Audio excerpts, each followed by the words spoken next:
Okay, ladies and gentlemen, welcome to the end of the notes for the properties of logarithms. This is for Algebra 2. We started these notes on Wednesday, Thursday, somewhere before all the excitement began with the shutting down of our school. So we need to finish these notes. We're going to do that over the course of 4 videos. This first video is going to show us how to expand logarithmic expressions using the 3 rules shown currently. We have the product rule, which says that when we have the logarithm of a product, we can split that product up into 2 separate logarithms. So if we have x times y in there, we can break that up.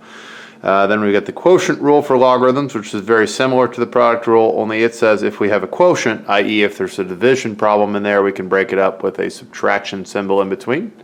And finally, we have the power rule for logarithms, which says if we have an exponent inside of a logarithm, we can grab that exponent, in this case y, and pull it out in front of the logarithm, making it y times the log of x.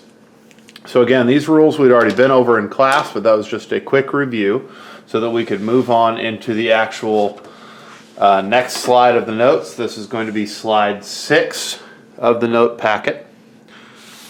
So we have here 2 expand problems.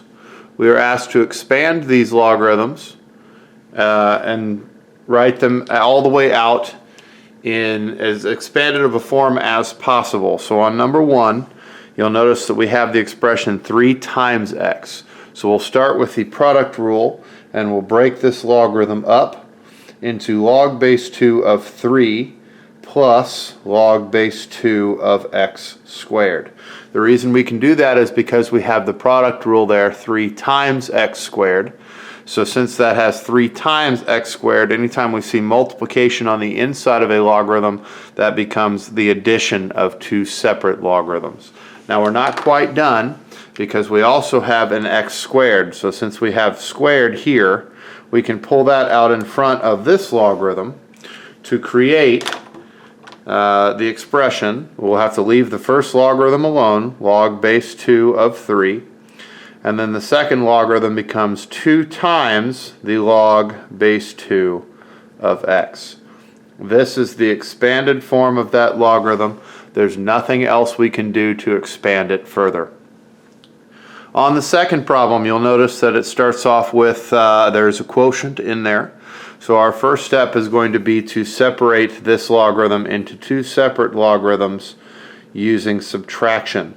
So we'll have log base 6 of the numerator, xy squared, minus log base 6 of the denominator, z. That's because we have a quotient in the original problem, which allows us to break it into 2 separate logarithms being combined with a subtraction symbol. Now we're done with the second logarithm. We cannot do anything else with this. This is done. But this one, there's still quite a bit we can do. This is very similar to example 1. We have a multiplication problem in there. So we apply the product rule, log base 6 of x plus log base 6 of y squared. And we continue to keep the log base 6 of z on the end being subtracted. We can't do anything else to it, but it does not disappear. In addition, we have an exponent there that we can deal with. So we take this squared and we write it in front of that logarithm, that specific logarithm, which gives us our final expanded answer of log base 6 of x plus 2 log base 6 of y minus log base 6 of z. That would be the expanded form of that logarithm. So that takes care of the first 2 problems in that particular topic. We have 2 additional examples on the next slide. So we will advance to slide 7. So here are 2 additional examples of this skill. We'll go through these as well. Again, on number 3, you'll notice that there is multiplication within this problem, 4 times x squared. So we'll break that logarithm up into 2 separate logarithms being added together. Log base 3 of 4 plus log base 3 of x squared. The first logarithm cannot be simplified further.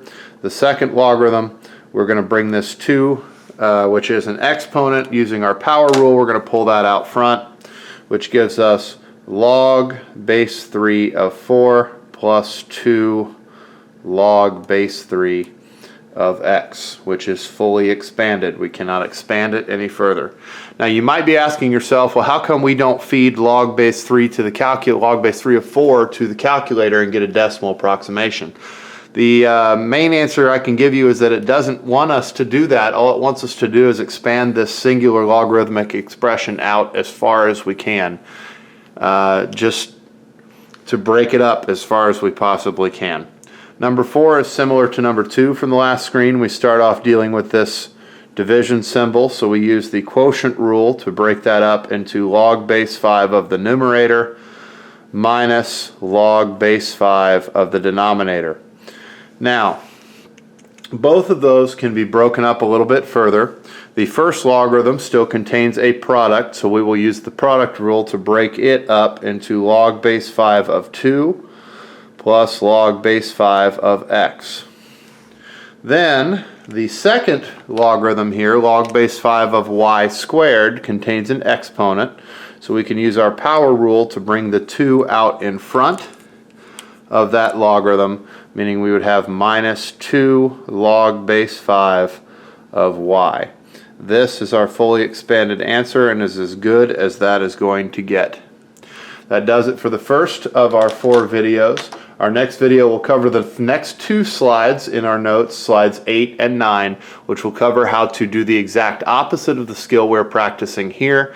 We'll be taking multiple logarithms and combining them into a single logarithm.